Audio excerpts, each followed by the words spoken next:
अभीरा ने अभीर को दी एक शानदार सलाह और कहा कि उसे शांत रहना चाहिए ताकि उसका कोई भी काम ना बिगड़े। तो उधर रोहित सोचता है कि उसे रूही को अब सारा सच बता देना चाहिए, क्योंकि रोहित की झूठ की वजह से उसे बहुत अच्छे से पता है कि उसके भैया और भाभी दोनों में ही घमासान चल रहा है।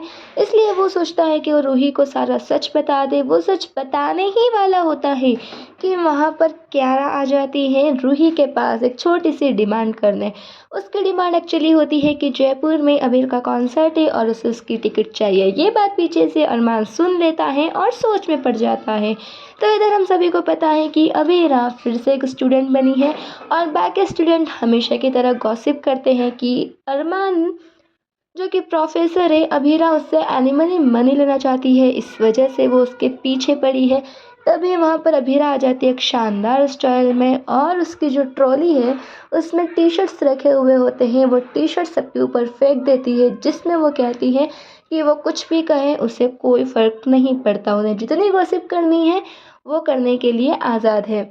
इस फॉर्म में वो दिखाई देती है, जहाँ पर अरमान उसके इस फॉर्म से काफ़ी ज़्यादा खुश होता है और काफ़ी इम्प्रेस भी होता है, क्योंकि उसे अब यकीन है कि उसकी अभीरा जो है वो बिल्कुल शेरनी है और वो सबका काफ़ी अच्छे तरीके से सामना करेगी।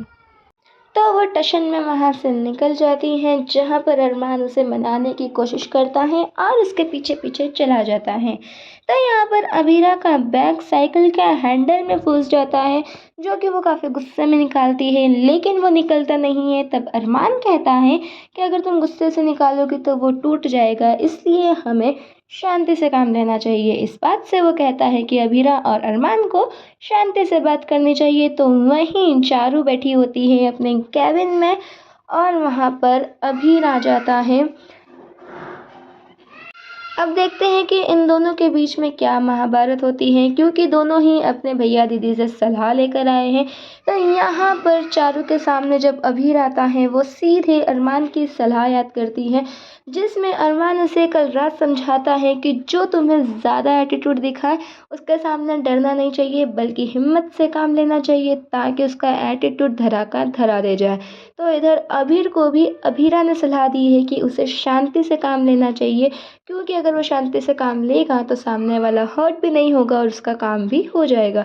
तो दोनों ही अपने अपने दी हुई सलाह याद रखते हैं और अभीर यहाँ पर शांति से बात करता है, लेकिन चारू उतने ही गुस्से में बात करती है, जिस वजह से यहाँ पर भी इनका माहौल थोड़ा बिगड़ा हुआ ही नज़र आता है। लेकिन अभीर का काम तो हो जाता है। तो इधर कॉलेज में एक स्टूडेंट होती है जिसकी कहानी हूबहू अभीरा से मिलती है।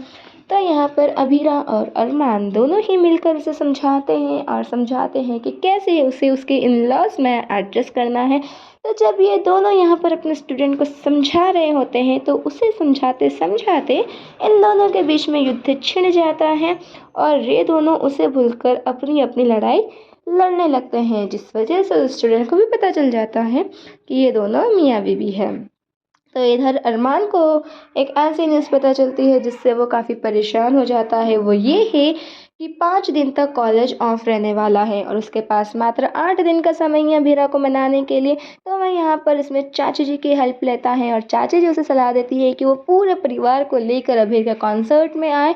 इधर से हम भी आएंगे, ताकि परिवारों की लड़ाई ख़त्म होगी तो ऑटोमेटिक अभीरा और अरमान की भी लड़ाई ख़त्म हो जाएगी। तो यहाँ पर सभी आते हैं दादी साहब को मनाने, लेकिन दादी साहब हमेशा की तरह गोयनका परिवार से मिलने के लिए मना कर देती है। और देखते हैं कि फिर ये और गोयनका परिवार क्या मिल पाएंगे या नहीं मिल पाएंगे। आगे की स्टोरी के लिए चैनल के साथ बने रहें और चैनल को सब्सक्राइब करें।